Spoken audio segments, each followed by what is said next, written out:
Don't engage alone. We do this together.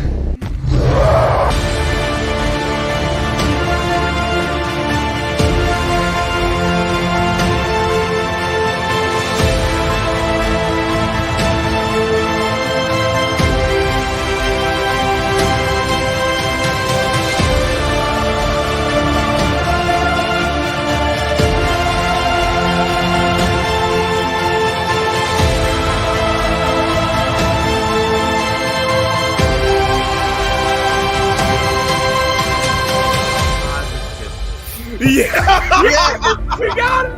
We got it! 52 books. Somebody clip this one. Welcome to Comics League Movie Night. I am Jared, and today we are discussing Jurassic Park. They do move in herds. Oh boy. So let's discuss this, starting with this. So this was the first movie that was actually really interesting about it. And by the way, our boy has shown up. So let me put in his intro. I am Phoenix! Hey, what's up, Nick? They do move in herds. I already did that, but okay, I'll let you do that. But so let me tell you this. This is the movie that made me afraid of dinosaurs. Yeah. You see, this is where Jared's gonna start doing the old man jokes because I actually saw these movies when they were new in theaters. So I see. There's this clip in Terminator Genesis. It's the only thing of value in that movie. It's when Arnold goes old. I need to play that every time you enter.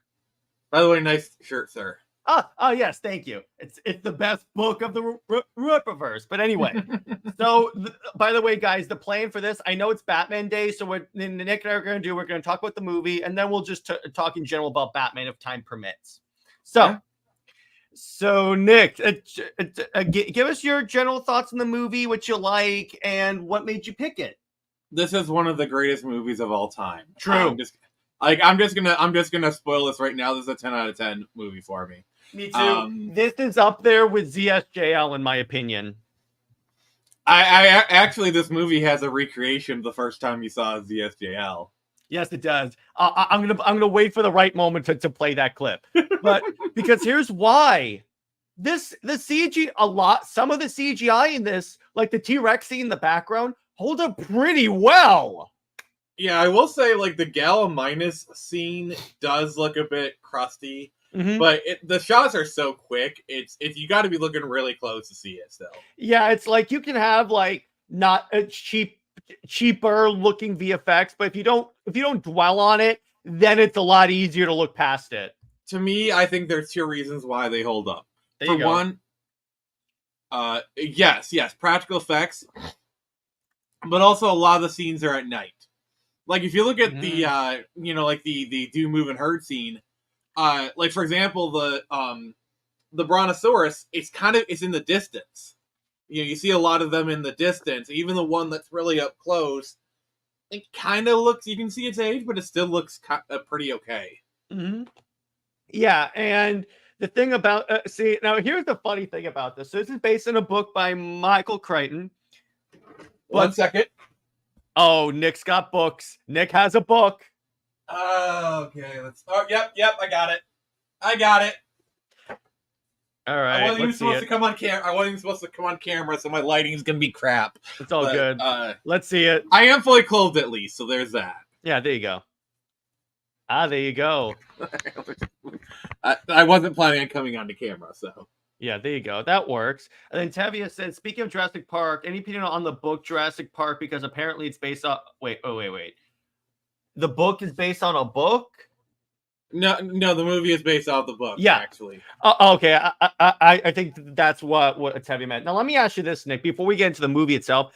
How does this stand as an adaptation of the book? Because I've heard mixed things about I've never that. actually read this book. I own it, but I've never read it. So. Oh, so you're one of those people that buys books as trophies?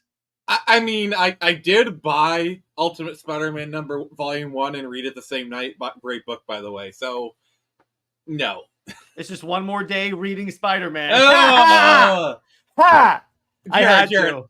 I didn't get a chance to ask you this, but what was your reaction when I sent you that photo? I was like, good. No, I'm going to do even better. My reaction when I first read that part of the book, when I was reading it month to month, I was like, oh, Hickman, you funny bastard. Because I knew what he was doing. Okay, I'm sorry I'm derailing the stream right now, but I have to say, like, good. Hickman knew exactly what he was doing when he wrote that line. Yeah, you know, he was like, screw you, Marvel. I'm Jonathan Hickman. You can't do anything about to me. Screw you, Joe Quesada.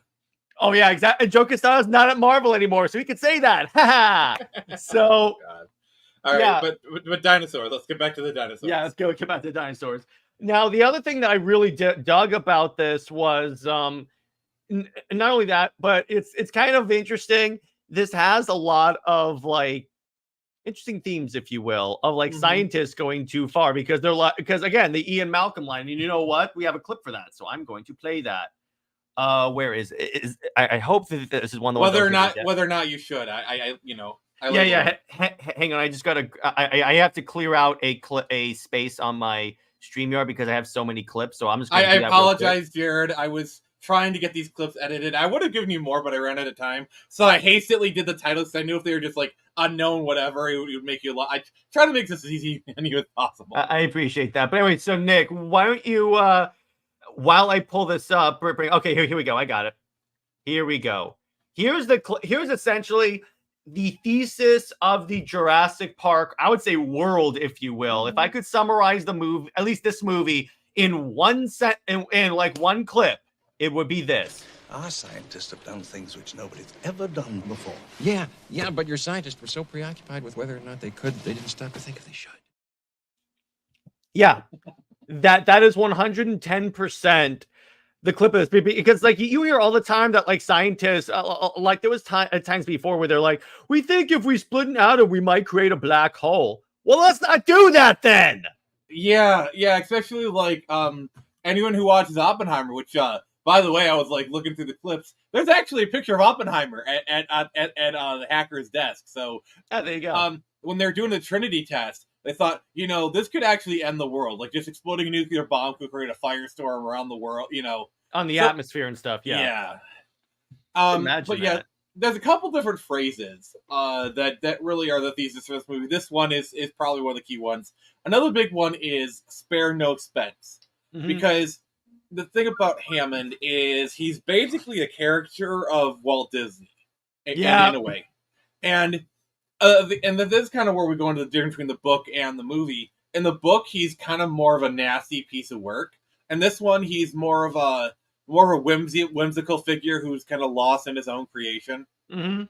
Like, one of my favorite moments is towards the end when Sattler and her are having, like, oh yeah, this is really good ice cream. And he says, spare no expense.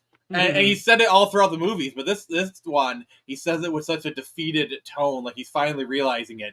And, oh my god, I wish I'd sourced this clip. My favorite moment from the movie is, after careful consideration, I've decided not to endorse your park. And he just kind of like, me neither, kind of thing, and drives off. I wish I could grab that, but I ran out of time. The funny thing is, like, so Roanoke Gaming did a video on Jurassic Park, and one of the things he said, here's the problem with the way they bring the dinosaurs back. DNA actually has a half-life, and it's well beyond the half-life for dinosaur DNA. Which, it's like nerd, but still. Yeah, like I remember like watching the special where they're like digging up a mammoth, like a well-preserved mammoth from the Arctic, and they're going to try and clone it that way. That's Ice Age. That's a lot more recent. I think even that they'd have trouble with. It's kind of funny. When I got out Jurassic Kingdom or something like that, Fallen Kingdom, I was going through Twitter and I found out that like some scientists think that they can bring back like a dinosaur now. And then someone said there are literally 4 movies about why this is a bad idea. Oh God, yes, 4 movies and a lot of actually rather great video games. To be honest. And actually, there's a great, if you want to see actually something pretty, decent is Jurassic Park Camp Cretaceous, because what's cool about that, it takes place in the Jurassic Park movies, like during the events of these Jurassic movies. Jurassic World. Yeah, Jurassic World. It's essentially Clone Wars, but for Jurassic Park. And it's actually really good. And they go pretty dark with that. I believe there's like a sequence where I think in like the second movie when the guy's running to the pier. Yep, there's actually a scene where they can actually see the guy running to the pier. It is. They recreate that scene because it's taking place with the 3 movies, and I'm like, okay, they integrate it really well. Yeah, they've been doing that for a while, like especially if you go back to like the Jurassic Park era. So Jared, there is this game called Jurassic Park Trespasser. All right, came out in the late '90s. You want to know how you check your health? How? So you're playing as a woman, voiced by Minnie Driver, from Good Will Hunting, and the way you check your health is you look down, and there's 3 tattoos on your boobs, and that's how you and that's how you check your health. Oh God, that's great! Oh my gosh! And Tavia, Camp Cretaceous takes place from Jurassic World and on. Like it takes place. You see the events of the World movies. I believe the setup for Camp Cretaceous is it was Camp Cretaceous, and then the events of Jurassic World happens, and they kind of get left on the island. Yeah, and then season 2 is where you see like the scene on the pier. And then I think that the one they're on right now is the most recent in the timeline. So it's actually pretty good. And yes, even the recent movie, which I didn't think was that bad. But anyway, so back to this. I'm going to be honest with you. I actually didn't mind Jurassic World. I don't think I've ever actually seen Fallen Kingdom all the way through. It's pretty good. And Dominion was actually pretty fun. But anyway, so then... They're going, so essentially Hammond's idea. So he needs, so the movie starts off and like a worker is killed by a velociraptor. Shoot! Shoot! That's one of those clips that I was going to grab. I even sourced the clip, but I couldn't edit it in time. That's essentially my reaction to Injustice Wonder Woman. Shoot! So then, I really wish I could have grabbed that clip for you. I'm sorry. Yeah, it's all good. So the insurance company sends an evaluator to the island to like evaluate if it's safe. A lawyer. So lawyer. So Hammond's idea is I'm gonna get some paleontologists to go there and like sign off on it. Now it's kind of funny when you see the kid. So when we first meet Dr. Grant, he's explaining like how vicious velociraptors are. Yes, they are, but he's explaining it to this kid. There was a fan theory that was refuted that kid is actually Owen from Jurassic World. I'm really glad they refuted it because I don't like those like retroactive, like, oh, this character is this character. This character is Spider-Man from Iron Man. I really don't like that. I really do not like that. Yeah, they went so close to confirming it because they meet and Alan Grant's like, I know you. And I'm like, don't say it. Don't say it. He goes, you're the guy that trained raptors. I'm like, okay, thank you. Thank you. You didn't do it. Because that would be so, I am with you. I really hate the spontaneous, the retcon relationships. So essentially. I will say the timeline does kind of match up. So if they did do it, it wouldn't be too far-fetched. I could see the kid's the right age is what I'm trying to say. Yeah.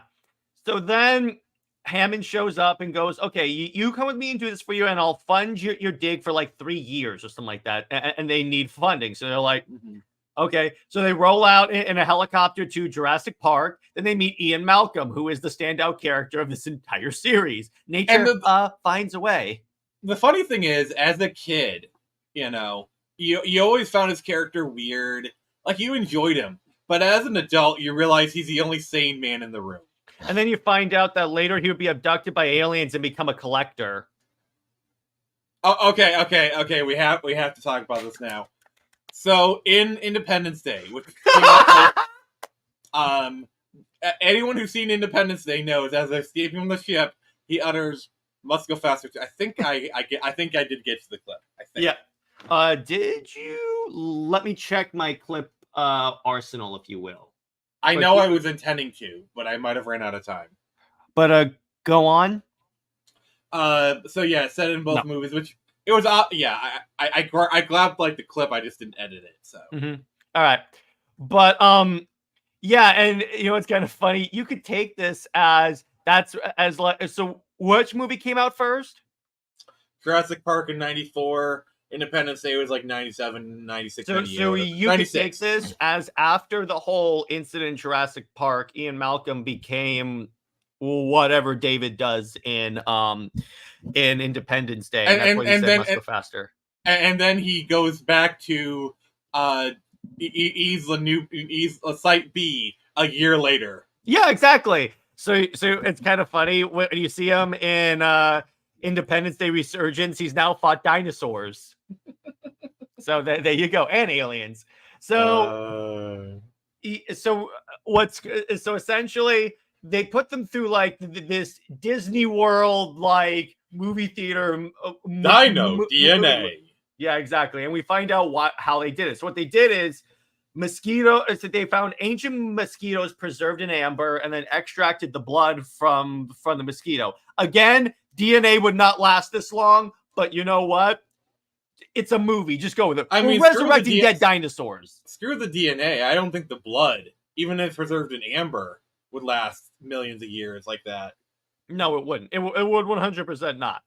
So then we get to essentially, so they break out. It's just kind of funny. They spare no expense, and they have like the railings, but the railings are really easy to like undo. I mean, that's kind of the irony. That's kind of like a bit of a dark humor. Like he spared no expense, except when he did spare expenses. Yeah, because exactly. He spared no expense, but he only has one programmer. It's kind of like a dark irony to the whole thing. So then they go to like this lab, and we meet B.D. Wong's character, who's going to be a recurring character even in Fallen Kingdom. I mean, Cretaceous. Can I connect universes, please, sir? Yeah, go ahead. So B.D. Wong, he's also famous for being on something else. He is also famous for being on Law and Order SVU. So witness protection, everybody. There you go. See, my Jaime Reyes theory doesn't seem so far fetched, does it? It's still far fetched, but you know. Yeah, and then this is the stupid part. You ready? Yeah. This is the part where I'm like, you shouldn't have done this. You find out that they brought back raptors. I'm like, how? I get that you want to make like a theme park and stuff. Can you not bring back particularly the raptors? At least the T-Rex is easier to control than a raptor. Yeah, I mean, with the T-Rex, it only really escapes once all the power goes out and stuff is gone. With the Raptors, the thing is, they were actively testing things, and same thing with the Raptors. They got out once all the power was out and they escaped. But it's a lot easier to go around a T-Rex and Raptors because a T-Rex is pretty big. You kind of know when it's coming. Whereas and the Raptors attack you from the side. Yeah, basically they kind of treat the Raptors like wolves. Here's the funny thing. First, I don't care that like they don't like look like the Raptors would have if in the dance time. I don't care. But the other, my one problem with this scene. So the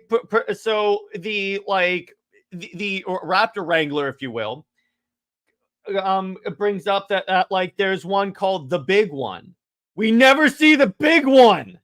Well, the other thing is, the science of dinosaurs is constantly evolving. Mm-hmm. Like, for example, the whole dinosaurs evolved into birds theory was a bit on the fringe when this movie came out. Mm-hmm. But nowadays, it's actually kind of accepted science. Well, some of them did. I'm pretty sure a T-Rex did not turn into a sparrow. But you get what I'm saying. Yeah. It was fringe science when it came out, but now it's a lot more accepted fact. Yeah, exactly. And and you can kind of see that when he brings up raptor, the dinosaurs evolving into birds, everyone kind of laughs at him, which I like that. That's kind of cool. So now I will say, and Tevi brings up a good question. What's your favorite dinosaur? Velociraptor all the way. For me, I was a dinosaur kid. I mean, sorry, every young boy has a dinosaur phase. Let's be honest. What's your favorite dinosaur, Nick? For me, the first thing that comes to mind is the Stegosaurus. Okay, probably. That's everyone's favorite. You notice that? It has I love how it has like the dorsal fins on the back. It's got like that spiky tail.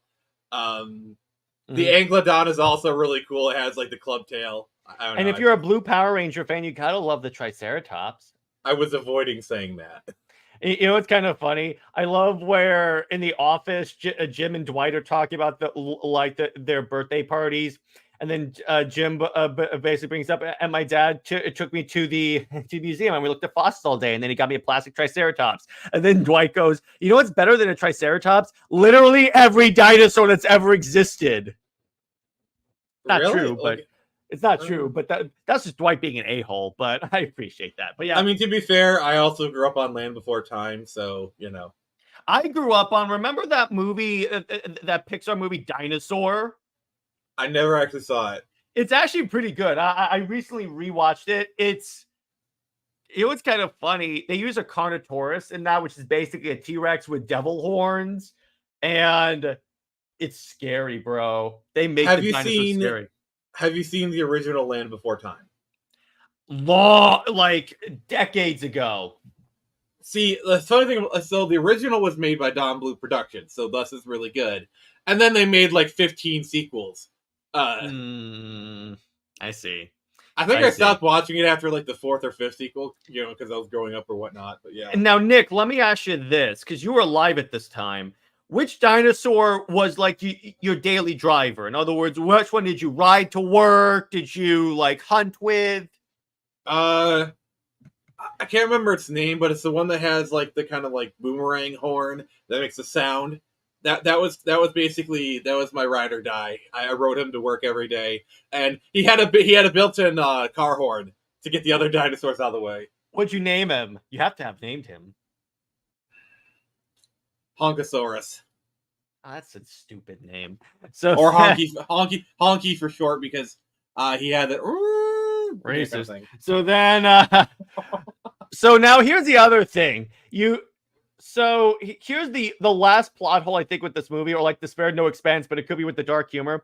So he schedules this like evaluation with all the scientists and stuff, but you couldn't predict that you couldn't see the tropical storm coming in.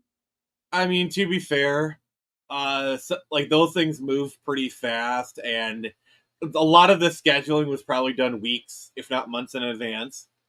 But you couldn't have postponed it.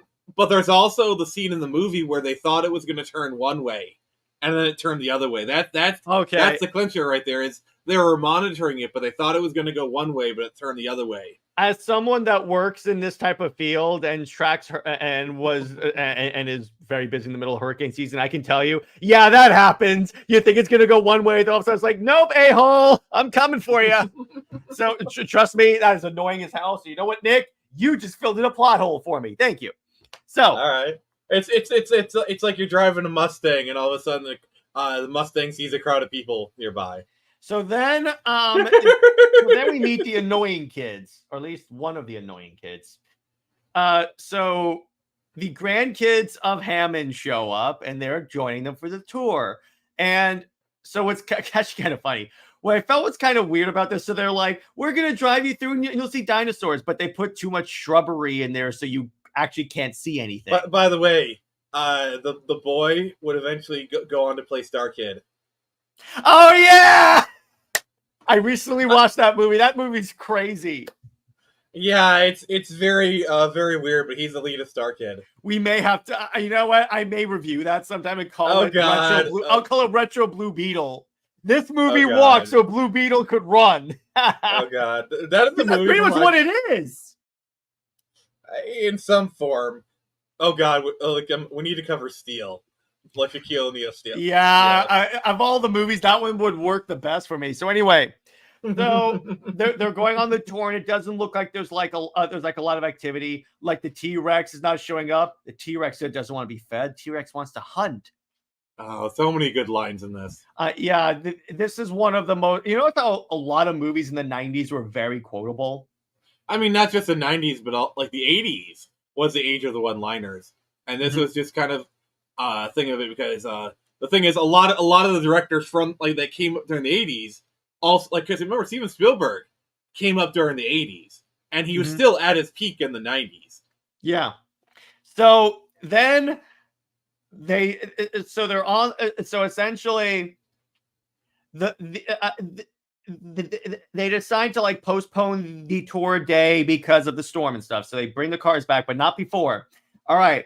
So they find a sick triceratops on the road and they stop to go check it out. And then funnily enough, Nick, I didn't know this. Jurassic Park had a copy of Justice League just sitting there. Oh God. You know what I'm doing. You know what I'm doing. You know what I'm doing. Okay. I'm sorry, but this requires I'm gonna have to pull this up on YouTube.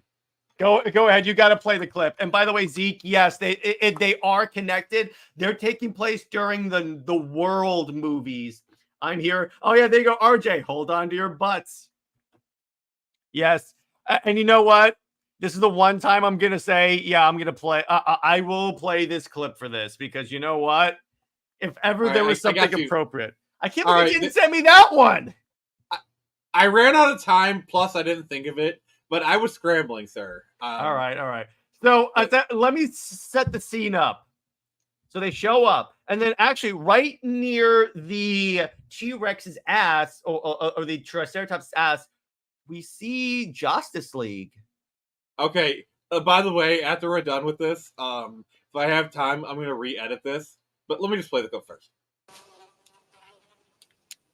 That is one big pile of shit.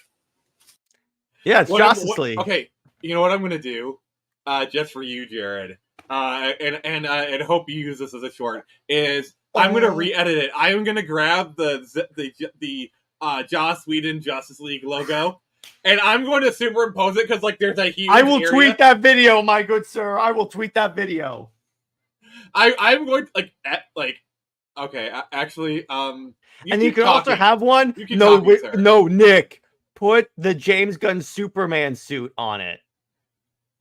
Oh, there's so much you could do with that. That's a very versatile meme. Anyway, back to the movie. So they weirdly find a copy of Justice League just lying on the ground. And okay, I have to do work stuff. I can still talk. This is where the group splits up, and Malcolm, Grant, the insurance lawyer, and the really like annoying kids drive off with the tour, and then the power goes out because Newman from Seinfeld happened to also get a job after working in the postal service as the tech guy.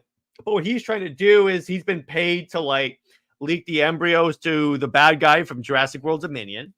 And Dobson, we have Dobson here. See, no one cares. Yeah, exactly. So then, so he cycles the power. So they're stuck there, but then the power doesn't come back on. And then I love the way this scene is done. So what you hear, so all of a sudden you start hearing boom, boom, like a bunch of reverberating steps. And then you have you're also forgetting the rings. No, I'm getting there. It zooms in on like a cup of water, and then it's like you're seeing the ripples, and I'm like, the setup to this is, again, this is why it's a 10 out of 10 movie. The setup and payoff for this is incredible, and then it just you know how they did that? How'd they do it?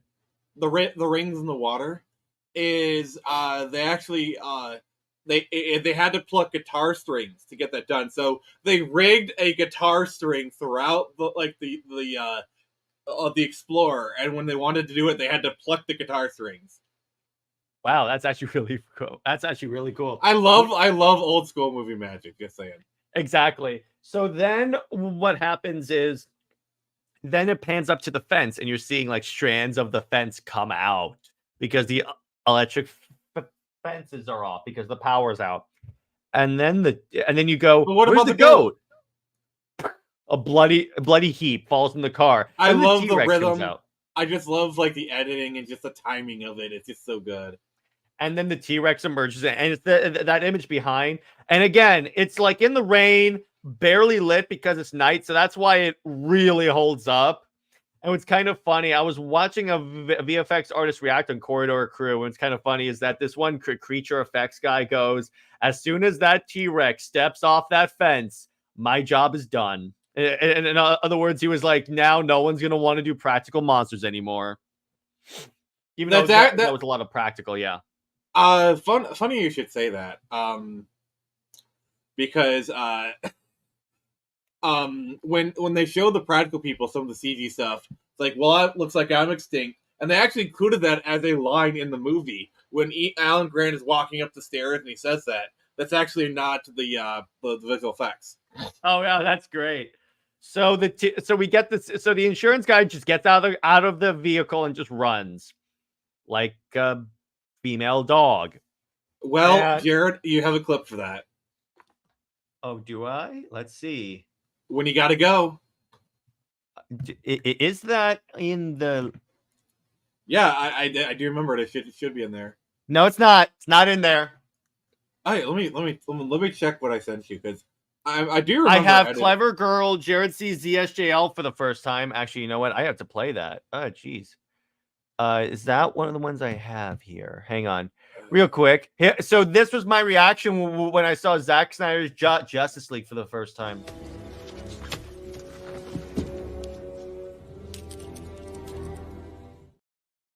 Actually, I have to say something. What?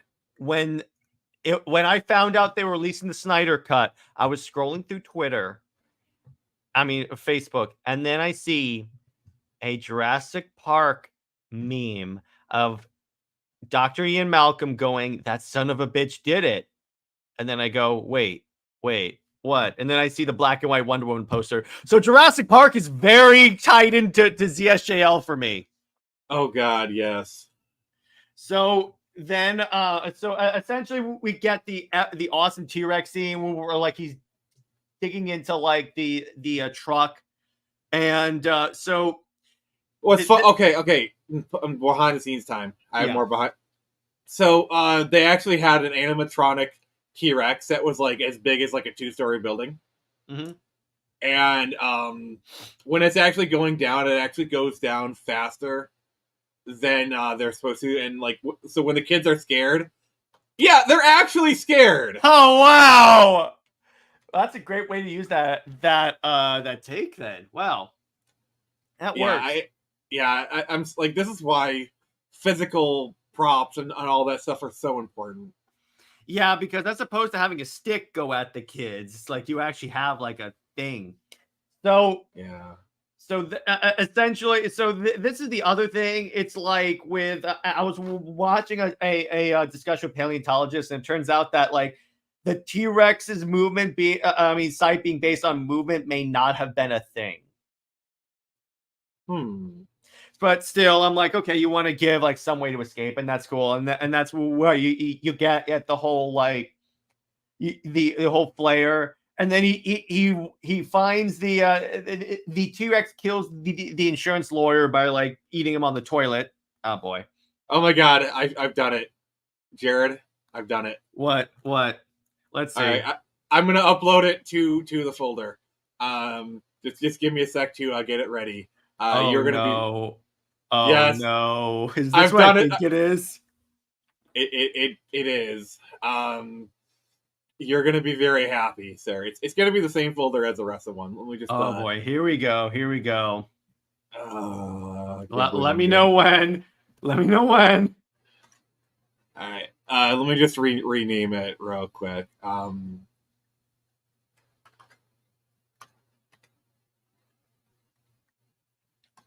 Here we go. All right, it's all right. It's uploaded. All right, here we go. So let me reload my page. Yep. Oh my gosh. You see the name, don't you? Yes. Hang on. I need to do this. Hang on. So let me pick a clip to roll out. Okay, I don't use this one, so I'm just gonna do this. All right, here we go. Oh boy. Oh he no. sees the name. He sees what I named it. Oh, he knows no. what this is. All right, ladies and gentlemen. Here we go. Hang on, it's processing. Oh.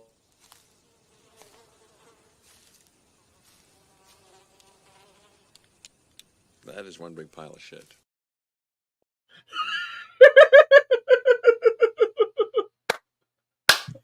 Well done, sir. Well done. By the way, I was doing that while we were talking. By the way, so. Well done. It's actually really well done. Nice. Oh Oh, God, that is like great. I'm like it's not my best work. If I like, I don't like how like the darkness of it kind of like it doesn't. If I had more time, it would look better. But that was just I was throwing that together. Yeah, that looks so good. And Tevye loves it. So then, so essentially, then, they like escape from the T-Rex. But here's the other thing: when they climb on the little fence to like escape from the T-Rex, you see there's like a steep cliff. But how did the T-Rex get up to the fence? Yeah, they're a bit inconsistent with Placement? with like the depth of it. Like in some shots it's deep, some shots not. It's yeah.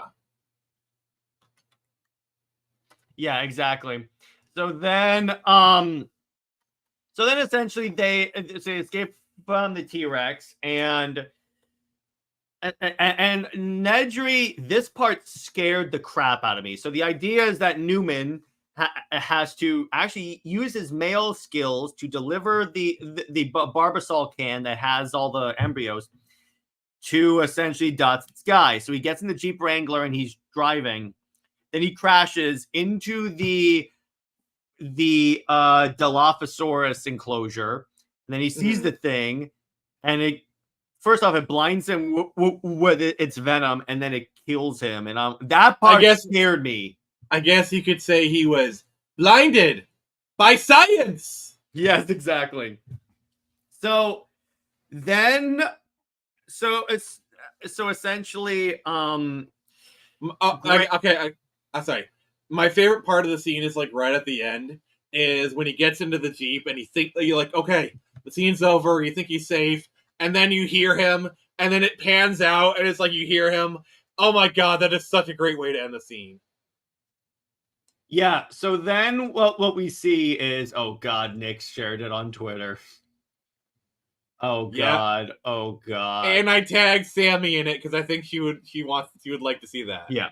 So then you get Dr. Grant and the kids come across hatched velociraptor eggs. Now you may be originally what they said is to like stop the dinosaurs from reproducing, they made them all female, but they use tree frog DNA, and the tree frog can like change it. Yeah, change its gender. This is not exactly. This is kind of where the movie gets a little bit bull crappy. Okay. It's like, all right, this random frog, this Amazonian tree frog or whatever, can change its sex. But it's that Pacific frog. How do we know that they use that Pacific frog's DNA? Like, not all frogs change their gender, do they? I don't think.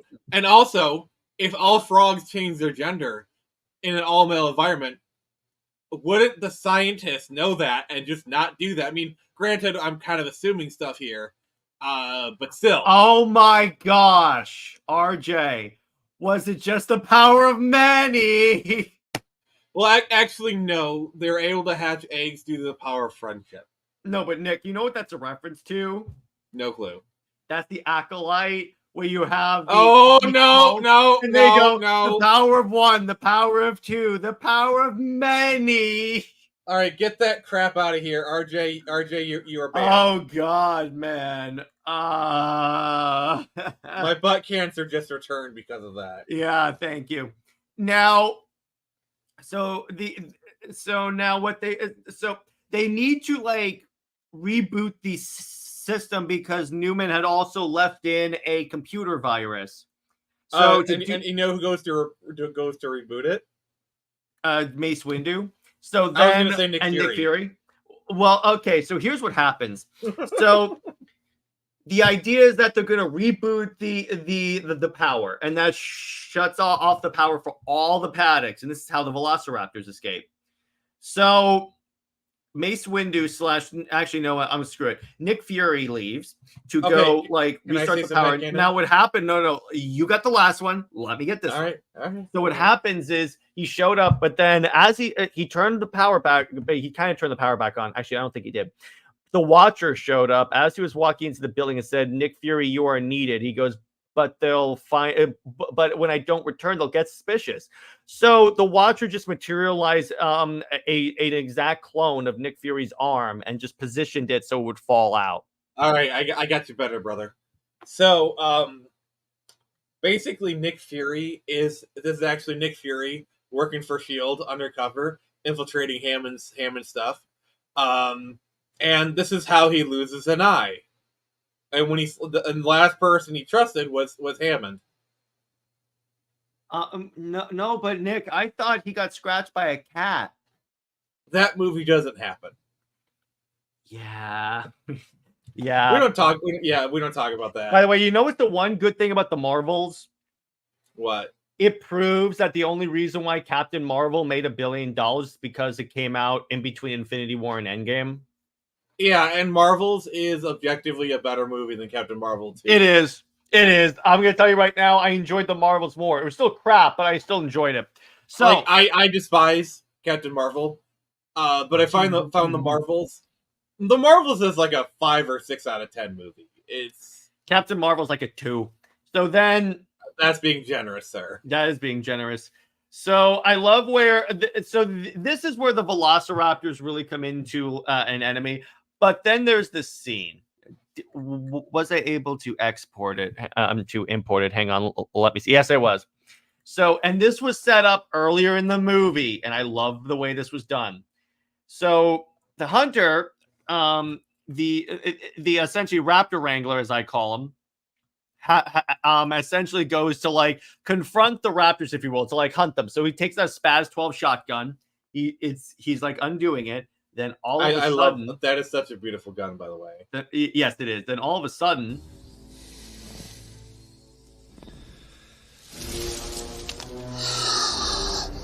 Clever girl.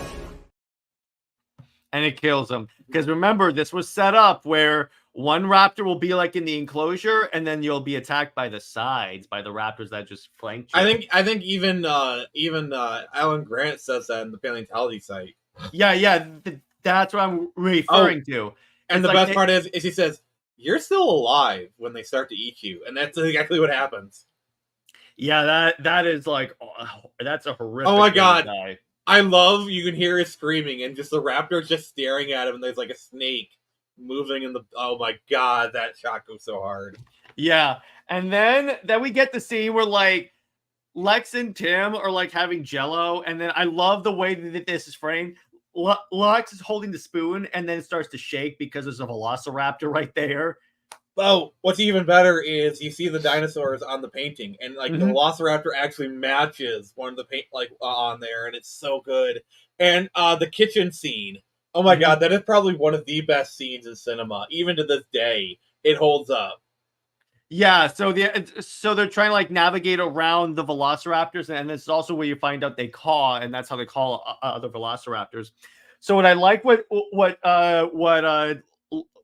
the girl does is that to escape. So what they do is there's mirrors in here, and a dinosaur obviously does not know the concept of a mirror, so she fakes it so it'll go it'll chase the reflection of her and like crash into a wall and knock itself out.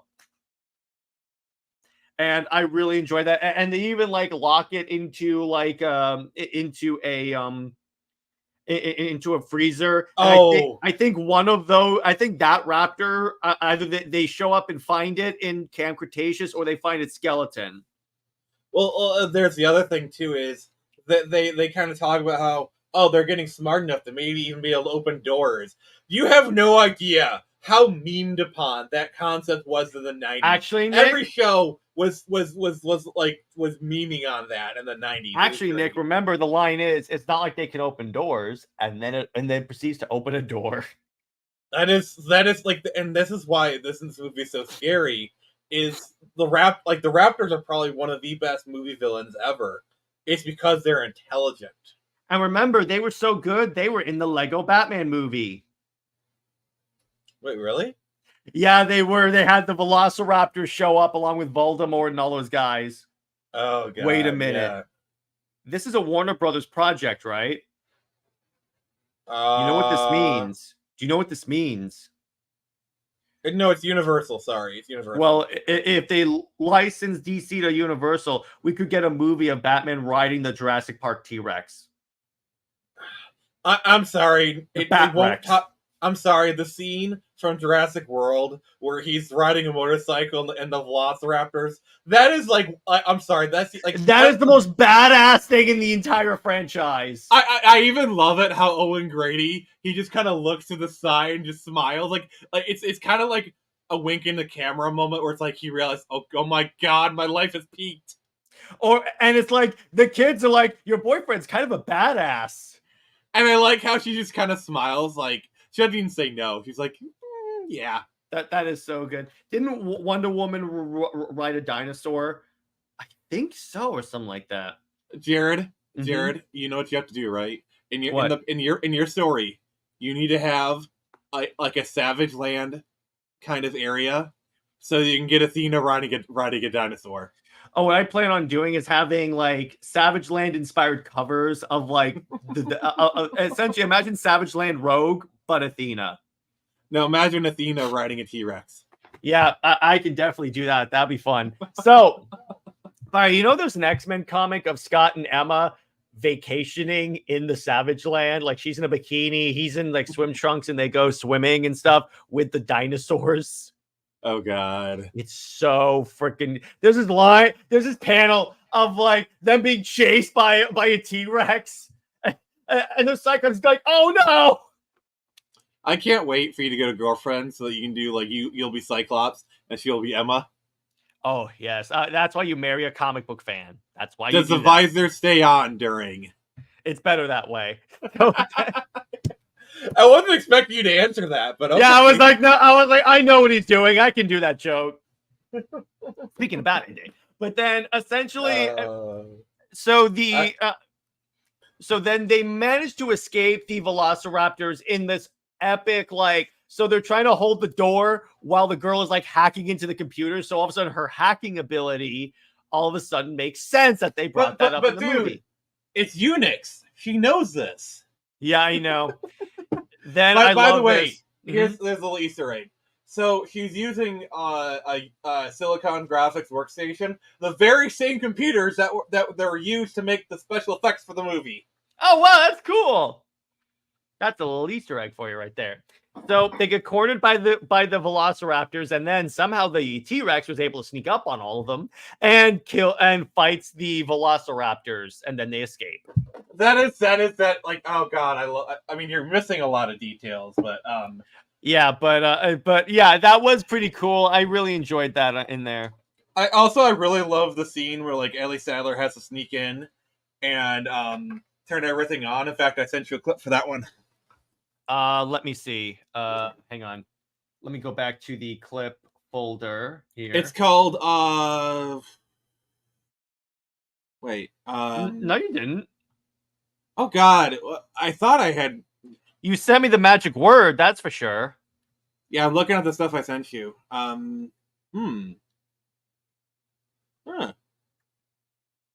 That's weird. Anyway, and by the way, Warner Brothers, this is what you get when you demand that we show up for a Superman movie when you tank a universe. You didn't say the magic word. I had to. Yeah. So then essentially what happens next is they escape the island, and then this is where you get the line of, I've decided not to endorse your park. You know, I love that scene earlier in the movie where it's like you're rocking up to a Godzilla film and you're like, I sent you this clip. Oh, you did? Yeah. You'll know when you see it. Oh, okay, I see it. Hang on, I have to export it and pop it in here.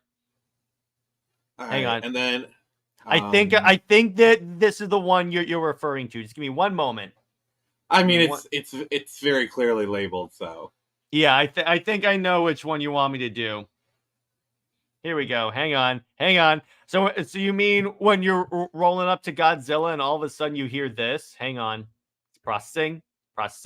Welcome to Jurassic Park.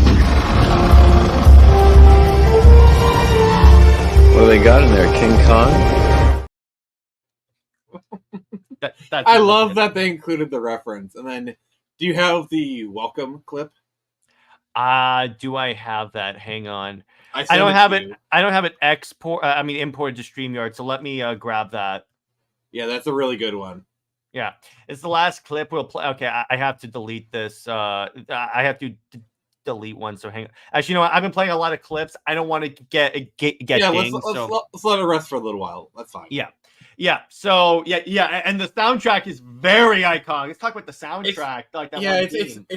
It's really hard because I swear every soundtrack from John Williams is iconic, and John Williams was going so hard in the 90s.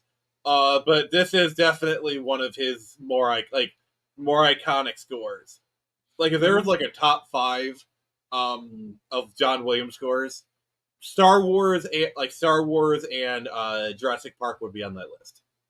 Yeah, exactly. And probably even in the top 3, honestly. Yeah, I would imagine so.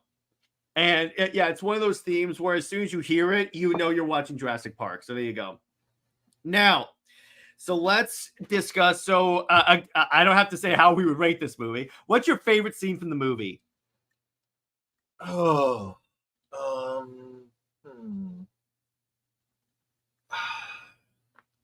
probably the T-Rex scene, because it's obvious that was the centerpiece of the movie, and they put a lot of effort into it, and it is an icon of an icon. Mm-hmm. Yeah, I'll give you that.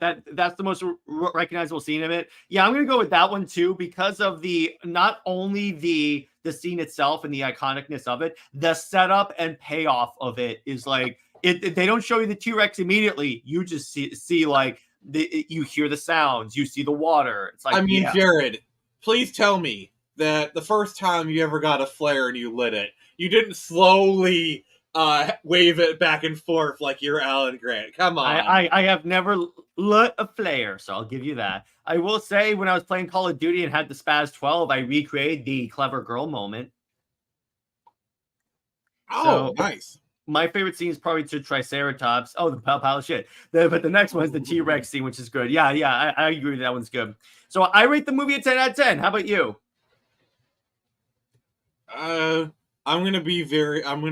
is gonna be a very rare thing. This is a 12 out of 10. I'm sorry. Oh. I have so much love for this movie. It is oh my god.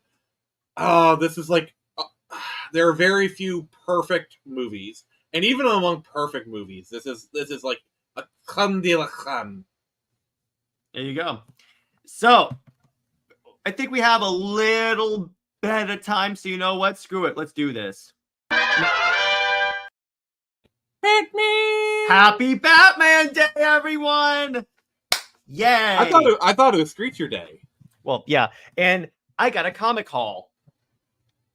Oh. So when I got a couple of them. So first off, I got Batman City of Madness. It looked pretty cool. The art's pretty interesting. Then I got this recreation of Superman versus Muhammad Ali. That is cool. And this Batman Collector's Edition, magazine size, super sized book. They had these for previously priced. So I checked this out. I do love me some facsimile editions. Yeah. So then also I picked up Batman Fortnite. Wait. That's Fortnite. Oh god, that's actually a thing. That's where, there was this kind of funny thing. So when you respawn in Fortnite, they wipe your memory. So what Batman did, he figured out they were wiping his memory, so he wrote notes to himself on his armor. Huh. And then they gave out these free Batman comics. So they gave out this recreation of Long Halloween, this first cover. Okay. Batman friendly, the Batman the Wayne Family Adventures webtoon. And this Joker the World issue covered by Jason Fabok. my favorite DC artist. And then I got my regular pull, but I also picked up Exceptional X-Men because my Lady Emma Frost is on the cover, and the Multiverses comic. And then obviously, again, my pull. But yeah, so I went a little light because I did do my comic book, my trip earlier. All right, I got a question. I have a question for. Okay, I got the box that that Marvel fears. But go on. Which also, I just want to say, I recently did pick up Volume 1 of Ultimate Spider-Man, and I've been kind of slacking on my comics at the last few years.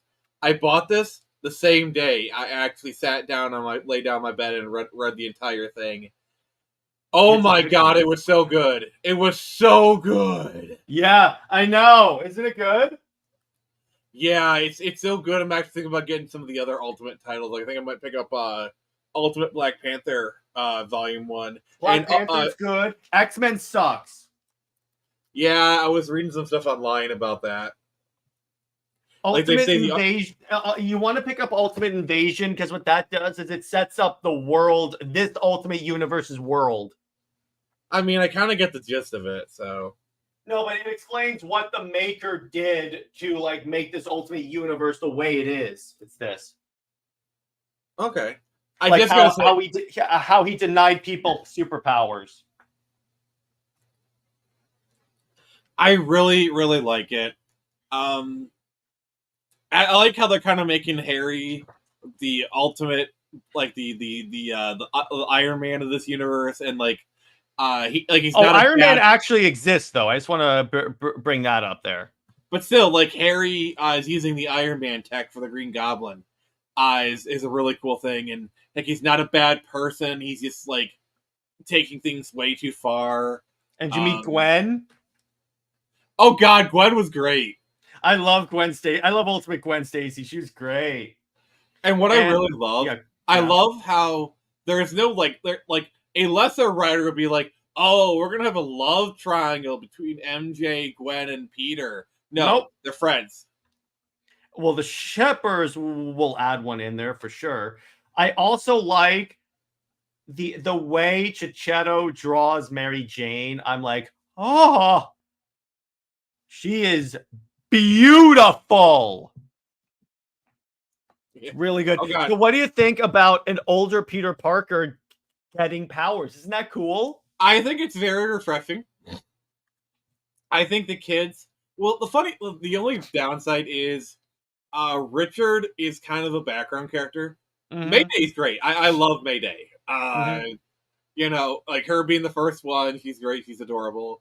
MJ's also, but Richard, he's just kind of there for the most part. Also, it's really weird to have JJ be nice. Yeah, I know. Isn't that? I mean, I like it. It's like it's something to get used to because I'm like, wow. My favorite. They did a little bit of a fake out. It's like Parker. And you think he's calling Peter? It's like, hey, and then he stops and says, "Hey, your ties askew. Have you seen your uncle?" You know, and then you realize, oh crap, Uncle Ben's alive. Yeah,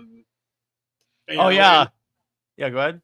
And also, I really like with MJ, where like they actually explained it very well why she's in PR. Like she was a model, she did her own PR. Apparently, she did it so well that she decided, like that is a natural evolution. That makes sense. That is great. Yeah. Yeah, exactly. Also, Ryan Johnson needs to read this comic because this is how you subvert expectations. I'm sorry. Yeah, exactly. Tavia said, speaking of Ultimate Spider-Man, any opinion on Ultimate Shocker? I'm fine with it. I really don't have an opinion. My favorite part was like, no, Peter, if anything, I'm proud of you. There's only one question. Can I see the suit? Mm-hmm. Yeah, exactly. Oh, and I love how he gets a suit and then like him and his daughter redesign it. It's classic colors. And I love like he's swinging with her and she's wearing like that cute little it's so great. And how about where she picks like the costume? He cycles through it on the costume, and then they settle on that. And even MJ names him Spider-Man. Yeah, because they'd set it up earlier where like she had named the paper that they're a part of, and like that's kind of what she does. This is just so well thought out, so well written. The characters are great.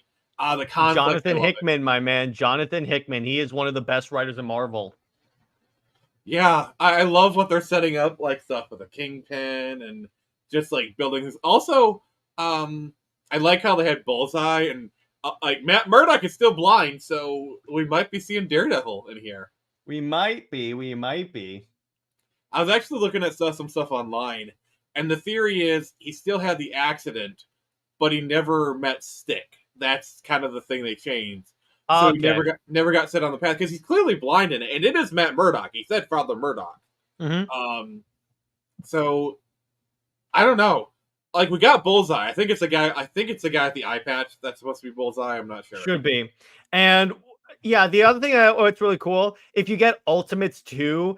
I mean the Ultimate like Avengers. They do a lot more. In other words, Ultimate Invasion, Ultimates is best if you want to learn what the world is like because they really go into that. The lineup for the team is Iron Man, in other words, Tony Stark, Doctor Doom, Thor, Sif, and Hank and Janet. Okay. So they put the Superman and Wonder Woman of the Marvel Universe on a team together. Interesting how that works out. Oh, and Cap. Obviously, Captain America. Yeah, you gotta have Captain America. Really interesting. Yeah, it's really cool stuff. And I gotta say, short of Ultimate like X-Men, the Ultimate Universe has been has been killing it. From what I understand, Ultimate Black Panther, it's pretty close to the MCU counterparts. But I actually liked Black Panther the movie, so I actually don't mind. Black Panther the movie actually grew on me because at first I didn't really like it that much, and then I was like, I watched it again, and I was like, okay, this isn't that bad. I can see where they're going. I still like it, but also upon repeat viewings, you realize Black Panther is a side character in his own movie, and that's a bit. Or like then when you get to that final battle against Killmonger at the end of the movie, and I'm like, Well, the problem is Chadwick Boseman is still great in it, and Michael B. Jordan just kills it as Killmonger, and it's got really great themes, a strong story. It's just some of the smaller details just kind of bring it down a little bit, and that's fine. That's fine. But yeah, so check out those Ultimate books. I'm waiting for them to do like an old because what I like about the Ultimate universe, what they're doing it slowly. They're like Ultimate Spider-Man. Well, first was Ultimate Invasion, Ultimate Spider-Man, Ultimate Black Panther. So they're starting it one at a time. So I want Ultimate Daredevil. I want Ultimate Daredevil. Chances are they'll have an Ultimate Daredevil. I mean, Matt Murdock exists, and he very clearly had the accident. So now, what's cool? The only thing I'm going to tease you with, and you have to read Ultimate Invasion for this. The maker is behind the way the Ultimate Universe looks. Huh. In other words, the original Ultimate Read is behind all this. Yes, DC should take notes, and they're kind of doing it already. Wait. Yeah, go ahead. Wait. So we're talking like the original Ultimate Universe? Yeah, because what happened is Miles and the maker, Ultimate Reed Richards, came over to the main universe. It's just the maker is the only one who remembers being part of an alternate universe. Miles doesn't, as far as I remember, and he's throughout Marvel from Secret Wars to now. He's been trying to get back to his old universe. But so he managed to do it in the Ultimate Invasion book, and then he kind of tweaks some stuff a little bit of the world. And so the Miles from the main continuity is actually the same Miles from Ultimate, right? Yeah, it is. Interesting. As far as I know, it's the same one. But it's actually really cool, and I'm looking forward to see what they do with Ultimate, with the Ultimate characters. Yeah, and I wonder if they're going to bring back any of the original Ultimate characters, like. Imagine like the original Ultimate Spider-Man or just some of those other characters. No, I don't think so because this is not the same Ultimate Earth as the Ultimate Universe we had before. This is a different Earth. Okay. So you smiled at Miles and Reed. Yeah, and I don't think Miles came over either. No, you said he did. I just asked you that. No. Okay, so let me clarify. In Secret Wars, they essentially destroyed the original Ultimate Universe, but brought Miles Morales and the Maker to the main 616 Earth. Okay. So I can't remember if Miles remembered where that he was in the Ultimate Universe. I know that the Maker does, and actually this was part of his arc in the Venom run, because he was in the Donny Cates Venom run. He was trying to get back. He manages kind of to, or he just travels to another Earth and tweaks it. Oh, That's all I'm gonna say. You have to be able to, because what he does is actually pretty freaking cool. what does he do? All right, do you want me to tell you? Do you want me to like? Yeah, tell me. He Don't spoil Ultimate Spider-Man. That's all I ask. Don't spoil that. Okay, so he's the reason why Peter didn't become Spider-Man until he was an adult. I mean, yeah, they say that in Ultimate Spider-Man. So Yeah, so what they did is he traveled throughout. He knew the origins of all the different heroes, so he went there and changed circumstances so the origins wouldn't happen.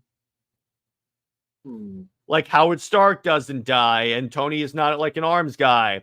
I forget what he does to Thor, but he basically makes it so there are no superheroes, but he then takes like certain like people and makes them his like acolytes throughout the world. So in other words, it's an Illuminati run by the Maker.